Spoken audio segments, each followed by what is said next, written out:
My name is Tsuyoshi Hasegawa. I teach at the University of California at Santa Barbara in the United States. I came here to work on a project, writing a book entitled The Crowds in the Russian Revolution. And the subtitle is the Police, Crime, and Samosudy, Street Justice in revolutionary Petrograd, March 1917 to March 1918.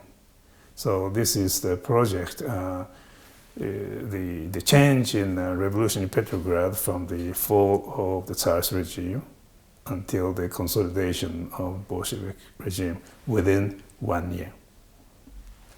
I ask a question of what happens when a dictatorship is overthrown. When a dictatorship is overthrown, what is gone is not only a dictator, but also various mechanisms that supported the dictatorship. That is the system of violence, that is the police, secret police, and the military. And those things are destroyed. Then what happens? How does a new regime trying to establish a new order and new institutions? Those are the things that I'm interested in. And in a span of 1 year, that is, February Revolution took place in February, and so that from March 1917 to March 1918, there's in between the October Revolution. That's 8 months of the provisional government and 5 months of the Bolshevik regime. And so from the time that the Bolshevik the Tsarist regime is overthrown until the Bolshevik regime consolidated itself, then what happened within 1 year?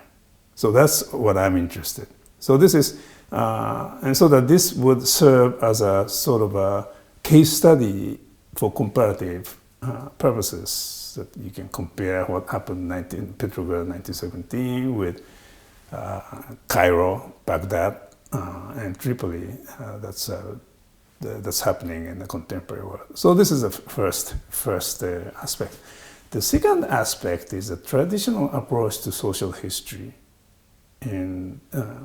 for the Russian Revolution that focused on a very specified group of people, like workers, soldiers, and peasants, and nationality minorities. I'm interested in those people just to not neatly fall into those categories.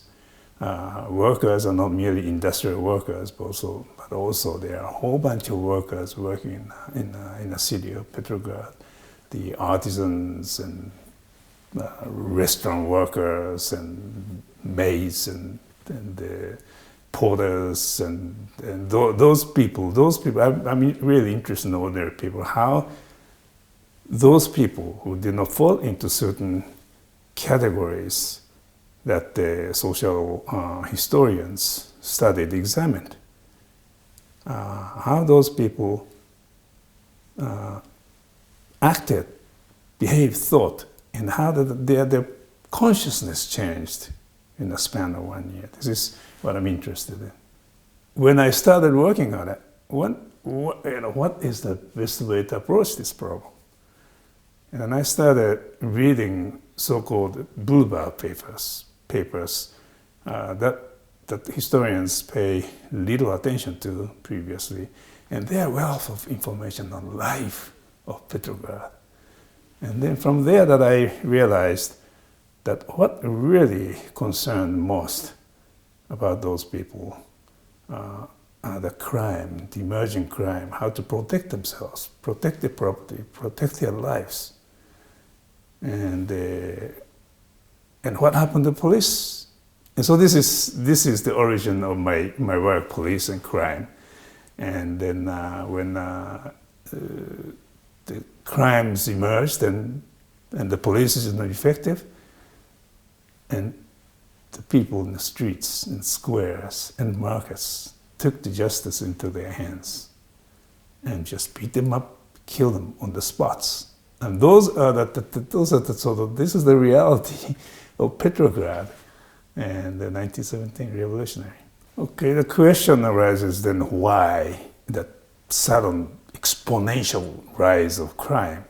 There are a couple of things that contribute to that. The first of all, the Tsar's police was destroyed, completely destroyed. And in fact, that in a new police that emerged, the former Tsar's police was prohibited from serving. And so that the new regime had to create a complete new police force. So this is the first reason. All the criminals were released from prison during the February Revolution. And so that here the city of Petrograd just full of criminals doing their own things. And thirdly, the deserters, the soldiers from the front came to the city and did all kinds of things. And so, and then also the weapons were distributed widely among citizens after the February Revolution. That explains the sudden crime committed became very violent. And so those are the reasons. And then when I talked about the police, the new regime had a hard time constituting a police because they are competing organizations, provincial government and city government and the workers' organization. They themselves created competing organizations. They are fighting each other, trying to expand their jurisdiction at the expense of others.